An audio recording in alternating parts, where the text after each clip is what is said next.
I know I'm not alone in saying that I have majorly cut back on how much I shop, especially when it comes to luxury brands and luxury pieces. I think it has become sort of a trend to embrace this more minimalistic approach to luxury fashion and luxury shopping. I'm hearing from more and more people that they don't buy as much luxury as they used to, or it doesn't bring them as much joy as it did in the past. Now, the messaging of this video is by no means that there is something wrong with buying luxury. I'm not going to shame you for choosing to buy luxury or for choosing not to. You do whatever you want with your hard-earned money. Embrace whatever makes you happy.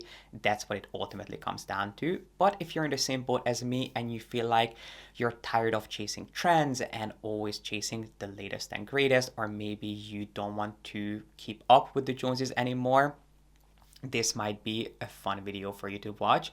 I'm going to be sharing with you how I stopped buying as much luxury as I did in the past, why I chose to go down this path, and what pieces I will no longer buy in 2025 in case you need some actionable advice on what pieces you could skip, because I can tell you from personal experience that these are things that I wasted thousands, if not tens of thousands of dollars on, and I feel so much happier having these things out of my life, or at least not bringing any more of it into my life. We'll talk about specific pieces, also services that I no longer take advantage of that saved me a ton of money. And this video is not financial advice, but it can definitely help you save a pretty penny. So if this sounds interesting to you, then make sure to give this video a thumbs up, subscribe down below if you haven't done so yet, and keep on watching. Obviously, moving from New York to Amsterdam almost 5 years ago at this point had a huge influence on my life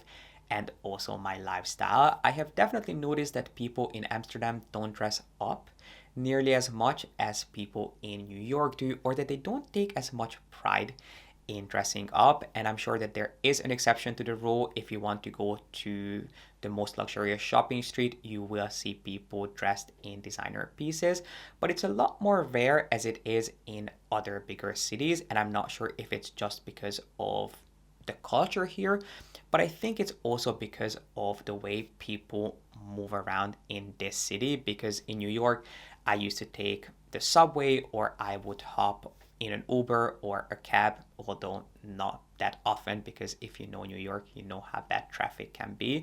So, taking the subway definitely means that you are protected from the elements. Yes, you want to be aware of your surroundings. Yes, it can be a little risky taking the subway with some very luxurious pieces. You want to make sure that you are always aware of what's going on around you, but at least you're protected from the elements. Whereas in Amsterdam, most people bike around. Yes, you can drive. Yes, there is public transport, but it is not the most convenient. The city is definitely built around biking, and that's how the logistics of the city is created to make sure that bikes are being accommodated for. So because most people bike, there are going to be certain things that will not be functional, that will not be practical. The weather is not the most reliable here, so if you're biking and you're exposed to the elements, there are going to be certain pieces that you will not buy and you will not really want to have in your wardrobe, because they are not things that you'll be able to take advantage of. And because I also bike to most places, that was definitely something that I had to start keeping in mind when it came to buying pieces. Because if you know me, you know my ethos when it comes to spending a lot of money on a single piece. I will only be able to justify spending a lot of money on a piece if I feel like it's something I can take advantage of, if I can bring the cost of wear down significantly, and if it's something that will just sit in my wardrobe collecting dust, it's not something that at this point I can justify. So that was another consideration that I had to add to my list, that my lifestyle has changed. The way I go places is very different from what it was like in the past. On top of that, I work for myself and I work from home, and yes, sometimes I'll dress up, I put in a pair of jeans, I put in a nice sweater, but not when I have Pi. Obviously, I co-parent Pi with his other dad, so when he's with me, I'm constantly in and out of the apartment. First thing in the morning, I have to take him on a walk, so as soon as I get out of bed, I throw on my sweats and I have to go out with him for like 30 to 45 minutes. Then I come back home, I do a little bit of work, studying, then during lunch, I have to repeat that. We have to go on another walk. Then I come back home, work again, or go to school, go to the gym, and then in the evening, of course, my day ends with Pi's last walk. And because of this constant back and forth and having a little baby Labrador who sheds like you've never seen it before, I remember a lot of you telling me in the comment section when I was getting Pi that I will definitely not be able to wear as much luxury as I did before. And I didn't really understand at the beginning where you were coming from because I had been around other dogs, but I majorly underestimated the amount of fur that now my entire existence is covered in. Every single inch of my apartment is covered in Pi's hair. I mean, there is Labrador hair everywhere in my apartment. It's floating in the air. I remember pulling down a sweater from the top shelf of my wardrobe, a sweater that I hadn't touched in years, and it even had hair on that sweater. And I can tell you, it's not something that was ever near Pi, or Pi was never near the top shelf in my wardrobe, but somehow even that spot was just fully covered in his hair, which there's nothing wrong with. I'm not complaining, but it's something that, again, I have to keep in mind when it comes to buying luxury pieces. They're not even things that I would wear at home that often. On top of that, I have gone back to school, and if you've been with me for a while, you'll know that I got my first bachelor's from Parsons, and Parsons is obviously one of the most famous, most prestigious design and fashion schools. So people really used fashion as a form of self-expression. I can tell you that I did not stand out in the slightest for using a Birkin as a school bag. In fact, it was just kind of the norm, not using a Birkin, but using designer pieces or using more stylish pieces to wear to school, whereas that's definitely not the case when it comes to my current education. And there's no judgment or shade here. It's just an observation I've had. Now, I'm not saying that I no longer dress up. I definitely don't dress up nearly as much as I used to because of all the things that I mentioned before, and also because of how important working out has become. My life pretty much revolves around school, Pi, and my workout schedule. So all these factors contributed to me just really not being able to take advantage of the pieces I already have. And since, as I told you at the beginning, I'm only willing to spend a lot of money on something if I know I'm going to be able to take advantage of it, whether that's a piece of jewelry, a piece of ready-to-wear, or a bag. My collection was already full of things that I wasn't reaching for, so I did not see the point of adding any more on top of it. Not to mention that my interest has changed quite a bit. I have talked about this before, but I felt quite uninspired by most luxury brands, and I really don't think that most prices are justified at this point, because in the past, I feel like most brands had a cost-based pricing. It's something that we talked about in a recent video before. If you have not seen that, make sure to have it linked up here for you. I don't want to bore you by repeating myself. But long story short, I have definitely noticed a lot of luxury brands going from a cost-based pricing to a more value-based pricing. And what that means is that in the past, when you bought something that was quite expensive, that expensive price was justified by the amount of work, effort, and craftsmanship that went into a single piece. You kind of knew that if you were buying something expensive, it will last because it is justified by the amount of effort that was invested into a single piece. So if you paid more, you got better quality. But these days, that's sadly not guaranteed. And that's something that has definitely put me off of buying a lot of luxury.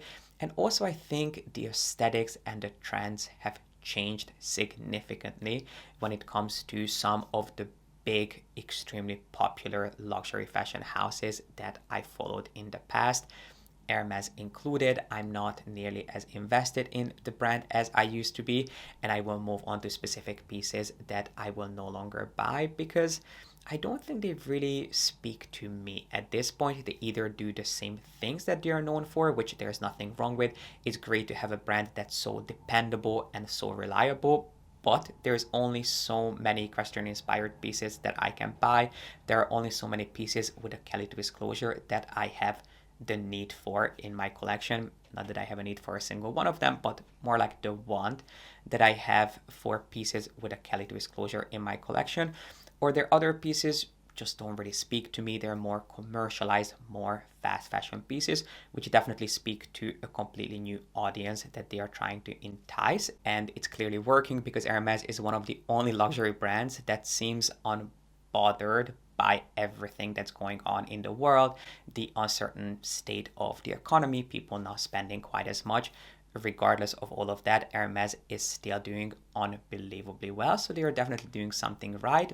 But what they're doing is just not something that really inspires me personally. But I am by no means against consumption. I'm not going to be one of those people who will tell you not to buy anything. I'm not a DIY person, so you're not going to see me thrifting and doing all these new trendy things. It's just not my cup of tea. If you have the interest to do that, you go ahead and enjoy it. I know it's meant to be better for the environment. I know it comes with many different benefits. It's just not my personal thing.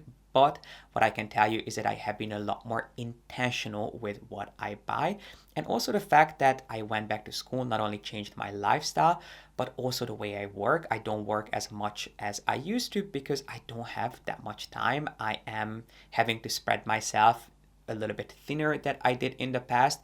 So of course it comes with its own sacrifices, and I'm incredibly grateful that I can even make the sacrifice to cut back on how much I work, and I can choose to go back to school because it is a huge privilege. But I would lie to you if I said that it did not come with a certain set of sacrifices that I had to make and that I have to make. But I believe in what I'm doing, and I do think that it is something that I would like to do not only for myself, but because I see a lot of potential in. And at the end of the day, it just makes me happy. And happiness is not something that you can put a price tag on. I mean, to be honest, if you had asked me in the past, I would have told you that I do think that there is a price tag you can put on happiness. Don't get me wrong, having beautiful things and enjoying the finer things in life is definitely not something that I would want to give up, or I don't think it is a nice thing to have. But I think there is a huge difference between the joy that you get from all these external things and the intrinsic happiness that you get from activities that really feel like they feed your soul. That's just my personal experience. I don't want to go too deep here, but that has been my personal experience, and that's why I have cut back on luxury shopping. And if you're wondering, okay, that all sounds great, but how did you go about it? I did a few things, most of which I have shared with you before. You know, I'm not big on gatekeeping, but wish lists are something that I swear by. I always have an ongoing wish list, which has helped me so much with being more intentional with my luxury purchases and giving up on impulse shopping. I remember there was a point in time when I had a bad day.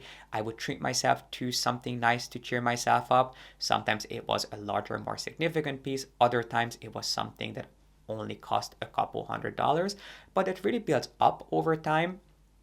Or if I had a good day, on the other hand, then I would treat myself to something just to commemorate that great day. And that's not something I really do. Or even if I do that, I will do that with pieces that I know I have a need for in my collection, or pieces that would fill a gap in my collection. So having a wish list and sticking to that, I think, has been incredibly helpful. And then something else I started doing last year is I started putting money into my savings account every time I bought something. So I am extremely careful with living below my means or within my means. I will never buy something that I cannot afford. I just really don't think that having to worry about how you're going to pay off your credit card is worth it. It doesn't matter how beautiful a piece is. It doesn't matter how exquisitely crafted or how much praise you'll get for owning that piece. If you cannot pay it off, it is not something that, in my opinion, should go on a credit card. So while I have always been extremely careful, or as an adult, I should say, I have been a lot more careful with what I buy and what I spend my money on. I have been trying to be a little bit more financially savvy. So what I started doing is that every time I bought something, I would put an identical amount of money aside into my savings account. So that meant that if I wanted to buy something that was $5,000 or 2,000 or 1,000, it doesn't matter as long as it was a luxury piece. I had to make sure that that same amount of money also goes into my savings account, which made it a lot easier for me to say no to things if I knew that I didn't want to spend, instead of $1,000, $2,000 on it. It was something that made it a lot easier for me to skip. So perhaps that's something you could try again. I always try to make sure that if I'm buying something, I can immediately pay it off and I have at least 2 or 3 times the amount of money in my bank account. But by forcing myself to actually put that money aside, in your head, it kind of makes the purchase feel a lot more significant, because it is, at the end of the day, you are spending the money twice, and you don't have to be as extreme as I was for this to work. If you feel like 100% is too much of a commitment, you can always start with, let's say, 10, 20, 30, 40, 50%. So let's say if you commit to 50%, just make sure that when you buy something for $1,000, you set $500 aside into your savings account, and try to be consistent with it, because if you constantly play around with it and if you're not just a little bit strict, I don't think it will work, because then you can always negotiate with yourself and you can always find excuses for why you have to buy whatever you're buying if it's more expensive and you cannot afford to set that set amount of money aside. That means that that should be postponed or delayed until you save up enough money for an identical amount of money or for a set amount of money to go into your savings account. So give yourself a little bit of leeway, but not too much negotiation, because that will kind of defeat the purpose. So wish lists and setting money into your savings account and looking at that as almost a bill has helped me so much. And of course, never put anything on a credit card that you cannot immediately pay off, because it's not worth the headache, I can tell you that much, regardless of how beautiful the piece is. And with that, let's move on to some specific pieces and luxury services that I no longer spend money on. The first one is an easy one. Anything that's not on my wish list, I am no longer buying, especially if it is from a luxury brand. I am a big believer in having a wish list. If you do not have a wish list, you're missing out. You can start one on your phone. Some people are more visual, so I know that some people will have a Pinterest wish list and they will pin specific things that they're looking to add to their collections. But that is something that has helped me so much with being more intentional with my purchases and by not buying things that I don't really need. You can start a wish list at any point. You can go through your collection, identify gaps, or perhaps identify pieces that you are really able to take advantage of. Let's say if you are seeing that you're really using tote bags and they are things that you reach for regularly, that should give you an idea that maybe tote bags are something that I need more of because other things I don't use. Or if you are looking to fill a gap in your collection, having a wish list will help you narrow down what you should buy and when you should buy it. And if you don't know where to begin, maybe start by doing your own little stock take. It's something that I try to do regularly. I go through my wardrobe and I try to see what pieces I regularly use and reach for and what pieces don't get enough love and attention, and I try to figure out why that is. Is it just because I forgot that those things existed, or because I no longer have opportunities to wear those pieces? And those are a great time for you to identify what pieces not to spend money on. For example, I no longer buy things that I already have and that are not broken. So if it's not broken, why fix it? An example of that is my black trousers. You know how much I love tailored black trousers. It's something that was my signature look for many years. I don't wear them as much as I used to just because of Pi, but I cannot tell you how many pieces of or how many pairs of tailored trousers I have from every single luxury brand out there. I have a dedicated section in my wardrobe that every time I buy a black pair of trousers, I just add on to, and at this point it is just out of control. I recently got another pair of trousers and I remember bringing it home, putting it up there, and I'm like, I honestly will not even remember what this is or where it's from, because there are so many of them and they look so similar being on the hanger that I don't even know what trousers I have at this point that fit me. So if it's not broken, Why fix it? I know we love constantly chasing the latest and greatest and the newest thing. And if there's something that we are drawn to, we feel comfortable with, something that brought us joy in the past, we will add more of it to our collections. But is it really a necessity? How many black tailored trousers do you really need? I can tell you from personal experience that I don't need nearly as many as I already own, and everyone will have their own thing. Maybe for you it is black t-shirts or black knits, which again are things that I could say the same thing about, but it would be a nice thing for you to figure out, okay, what are the things that I continue buying, and do I really have a need for as many of them as possible? Because I can understand that if you wear them on a daily basis and you really get a ton of wear out of them, it will not apply to you. But if you're in the same boat as me, maybe try to see if there are certain things that you continue buying without really there being a need for it. It's not ideal, but I guess it's always better to have a lot of one thing that you know at one point you will be able to wear than having a couple of really expensive things that you know you will really never be able to take advantage of.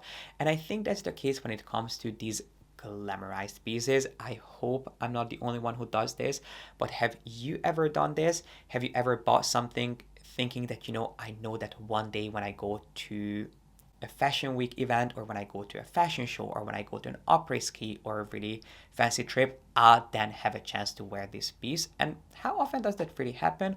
Or does it happen often enough for you to justify spending thousands and thousands of dollars on these really delicate or really over the top, really eccentric pieces? I went through a phase of buying these really beautiful beige neutral colored fancy knits, thinking that whenever I go to an après ski or a fancy resort in the forest, I will be able to wear these pieces. Well, let me tell you, I don't ski, so why would I go to an après ski? I don't enjoy being cold, so why would I go to a destination that's gonna be freezing cold? I mean, I do prefer cold over the heat, so I would say that it's more likely that I would do that than go to a vacation in a desert. But they are just not things that happen really often. I think a lot of people do this with really over the top pieces, thinking that, whenever I go to that one gala, I will wear this piece. But if it's just not within your style, if it's not within your personality, and you really don't have the desire to take your collection in that direction and your aesthetic in that direction, what are the odds that you'll actually be able to wear this piece, or be able to wear this piece often enough to justify the ridiculous price tags? I think a lot of people will have the same idea when it comes to luxury travel accessories, so really expensive suitcases. People will spend thousands and thousands of dollars on a suitcase when they really don't travel that much, or when they do, they don't go on these fancy trips where their bags are being carried and they don't have to worry about their suitcases being banged up. So I don't think there's anything wrong with having dreams and aspirations, but it's not the best way to approach spending your hard-earned money, at least not in my opinion. And speaking of traveling, something I used to spend an insane amount of money on is traveling first class or business class, depending on what was available. It didn't matter if my flight was 10 hours or a couple of hours, I would always try to fly business or first class, and it didn't come from a snobby place or thinking that I cannot sit in an economy. It was more like, oh, I wanted to be the first person to get on the flight, the first one to get off. I wanted to have priority access to certain things. It's not even like I drink, so I want to get a mimosa on a morning flight, or I would eat what was served for dinner. So it was kind of a waste of money. And then I realized that at the end of the day, you'll still have to wait for your luggage. Yes, they might put a priority sticker on your suitcase, but it really doesn't mean anything at this point. Does it really matter if I'm going to have to wait an extra 10 minutes for an Uber to get out of the airport, or if I'm not the first person on the plane? At the end of the day, it really doesn't matter. Now, I still think that it makes sense if you travel a lot or if you have a long haul flight. I'm not saying that I will never ever fly business or first class, but it's definitely not something that I prioritize as much as I used to, especially if there is a huge price difference between a business class ticket and an economy ticket. In fact, most days, or most times these days I should say, because I definitely don't travel as much as I used to, mainly because I'm back in school, so I don't have the time, I will always buy a comfort economy seat, and if I get the chance to upgrade when I'm checking in, I will do that instead of immediately going for a business or first class seat, unless it's again a long haul flight, because I do want to be comfortable if I'm traveling for a long time. But again, it's not my most important priority when it comes to traveling. And another thing that kind of goes hand in hand with that is having a ton of different credit cards. Now, I don't think there's anything wrong with having a credit card. I do really enjoy having a credit card. It gives me a peace of mind. It gives me safety. I like collecting points on credit cards, but I used to go above and beyond with credit cards. I had all these different cards with different points and different benefits. I would have one because it gave me a free upgrade. I would have a different one because it gave me a lounge access, whatever it was. I had all these credit cards, none of which were free, by the way, and thankfully I'm really good with managing my credit cards at this point. I don't have too many of them, but at one point I had so many of them, and it not only made it more difficult for me to track my spending and my finances, but they were all costing me a lot of money, because these credit cards with all these benefits don't come for free. Most of them you have to pay for. Some of them are 10, 20, $30 a month, but others are 100 or two. So I definitely spent way too much money on having all these fancy credit cards without being able to use all the benefits that they provided, because I'm not someone who travels a lot for work or who's always on a different continent. Again, I'm not against credit cards. They make a lot of sense. I do use them still, but maybe consider having one or two credit cards with benefits that you actually use than having all these different credit cards, all of which you're paying for just because it sounds great, without you really checking in with yourself to see if those are benefits that you're really benefiting from. Another thing that I will not spend money on is in-clinic treatments, just because I really don't have the time and the bandwidth to commit to in-clinic treatments. I do think that some of them work and some of it is worth your money, but more often than not, you cannot just go get one treatment and be done with the whole thing if you want to see results. When it comes to things like lasers and peels and different facials, you do have to go back a few times, which I just really cannot commit to. So I would much rather put that money towards a good, reliable, and effective at-home device that I can use whenever I want to and whenever I have the time to do so, instead of relying on someone else's schedule. Now, a little bit of Botox I will still get. I haven't had Botox in years, but I'm noticing that I do need a little bit in my 11s, and it's not something that I'll be doing DIY at home, but things that you do need to go back to get regularly is not something that I will personally dedicate time and effort to at this point. Going back to some traditional luxury pieces, another thing that I will not buy is overdone luxury pieces. Now, obviously, this is subjective. You have to decide for yourself what's overdone for you.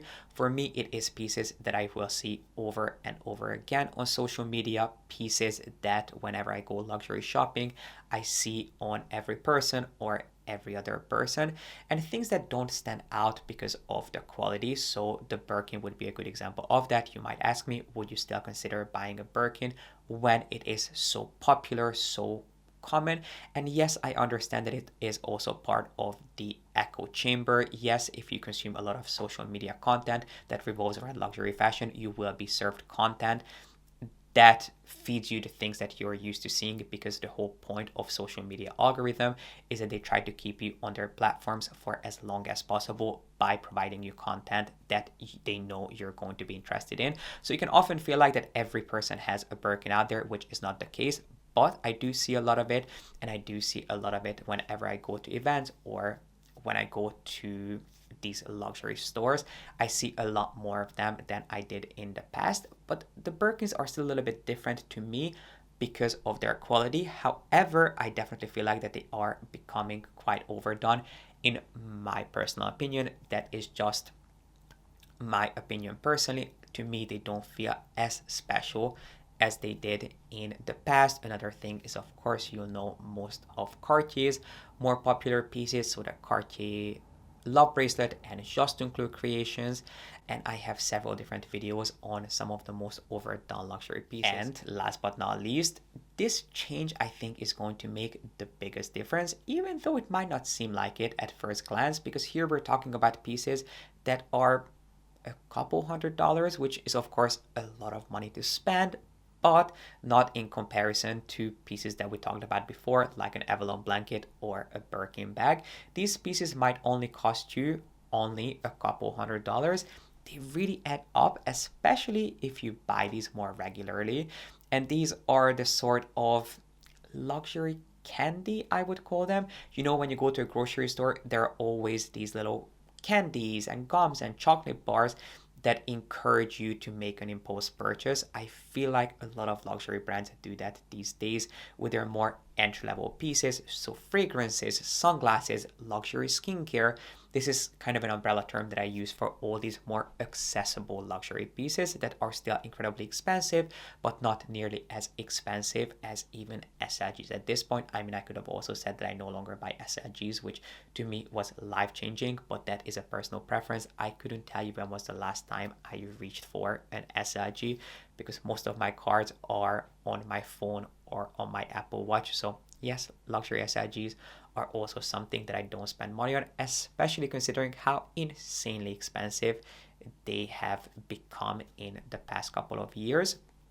And what SLGs were in the past are now fragrances, nail polishes, makeup, sunglasses that luxury brands will have as a more accessible introduction to the world of their house. So those are another thing that I will not buy as much of as I used to if I don't have the need for it. If I need a new facial moisturizer, yes, I might buy something, although I really don't buy luxury skincare that regularly anymore because I have a set routine that I'm insanely happy with and I don't want to experiment. There was definitely a point in time when I went crazy at Sephora on a regular basis. That's not something I do either, but you want to be careful with these sort of little impulse pieces that luxury brands offer at a more accessible price point, because you might walk into Hermes and don't want to spend $2,000 on a sweater, but you could spend a couple $100s